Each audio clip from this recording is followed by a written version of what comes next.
વડિયામાં રહેતા અને સરકારી નોકરી કરતા મતદારો સામે ફોર્મ નંબર 7 ભરાતા હોબાળો મચ્યો છે. વડિયા તાલુકામાં 350થી વધુ મતદારોના નામ કમી કરવા માટે ફોર્મ નંબર 7 ભરાતા વિવાદ સર્જાયો હતો. વડિયામાં વસવાટ કરતા એક જ કોમના લોકો, સરકારી કર્મચારીઓ, પેન્શન, ગ્રામ પંચાયત સદસ્યોને ખોટી રીતે ટાર્ગેટ કરાયા હોવાના આક્ષેપ સાથે રજૂઆત કરવામાં આવી. જે મહિલા કર્મચારી બેલો તરીકે ફરજ બજાવે છે તેમનું નામ કમી કરવાની યાદીમાં બેલો સહિત તેમજ પરિવારજનો સરકારી નોકરી કરે છે તેમનું પણ નામ કમીમાં રોષે ભરાયેલા મતદારો મામલતદાર કચેરીએ પહોંચ્યા હતા અને રજૂઆત કરી હતી. બહારના લોકો દ્વારા સ્થાનિકોને હેરાન કરવાના પ્રયાસ સામે લેખિતમાં રજૂઆત કરવામાં આવી હતી. મારું નામ બાલાપરિયા સાહેલબેન છે.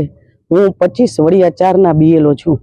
મારા ભાગમાં જ મારું નામ હાલ ચાલી રહ્યું છે, પણ કોઈ યોગેશભાઈ ગણાત્રા નામના વ્યક્તિ છે જેને મારા નામ સામે વાંધો ઉઠાવ્યો છે અને કહેલું છે કે હું અહીંયા રહેતી નથી અને કાયમી માટે સ્થળાંતર થયેલી છું.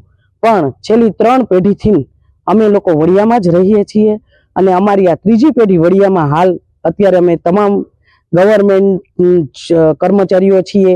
મારી બેન છે યાસ્મીન બાલાપરિયા તાલુકા પંચાયતમાં, જેનું નામ પણ કમી થઈ ગયેલું છે. મારી નાની બેન છે શબાનાબેન બાલાપરિયા, જે હાલ કુકાઓમાં શિક્ષક તરીકે વર્ક કરે છે, તેમનું પણ નામ કમી થઈ ગયેલું છે. મારો ભાઈ GABમાં વર્ક કરે છે રફીકભાઈ બાલાપરિયા, તેમનું પણ નામ કમી થઈ ગયું છે. અને જાવેદભાઈ બાલાપરિયા, જે હાલ એક ન્યૂઝ ચેનલના એડિટર કે એન્કર છે, એ પણ એનું નામ પણ કમી થઈ ગયેલું છે. અને મારા ફાધર 75 વર્ષના છે, એમનું નામ એ કમી છે. બાલાપરિયા અમારી અટક છે. બાલાપરિયા કુટુંબ અમારા 42 સભ્યો છે. 42 નામ અત્રે રદ કરવામાં આવ્યા છે, એટલે વાંધા અરજી સાથે ટૂંકમાં દેવામાં આવ્યા છે 7 નંબર ભરીને. તો અમે સરકાર પાસે એક ગુજારિશ કરીએ છીએ કે આ જે વ્યક્તિઓએ વાંધો ઉઠાવ્યો છે અમારી સામે, તો એ વ્યક્તિની યોગ્ય તપાસ કરવામાં આવે. જ્યારે અમે એ વ્યક્તિનો સંપર્ક કર્યો ત્યારે એમને એવું કહ્યું કે અમે આ સહી કરી જ નથી, બારોબારથીના ફોર્મ ભરાણા છે, કોને અમારા નામનો યુઝ કર્યો છે એ અમને ખબર નથી. તો સરકારશ્રીને એક મારી નમ્ર વિનંતી છે કે આવા વ્યક્તિઓ પોતે સ્વીકારતા નથી, તો આ કારનામું કોને કર્યું હશે અને ક્યાંથી થયું હશે?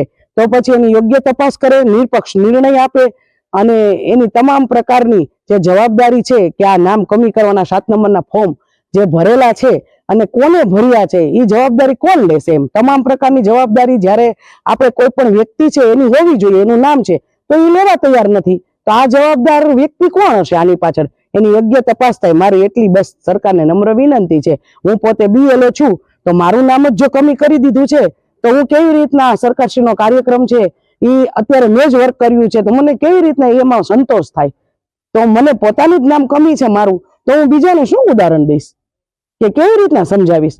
એટલે મારી નમ્ર વિનંતી છે અત્રે શ્રી મુખ્યમંત્રી શ્રી તેમજ તમામ પ્રકારના ચૂંટણી આયોગ, કમિશનર શ્રીઓ અને બધા જ આમાં યોગ્ય તપાસ કરે. અસ્તુ.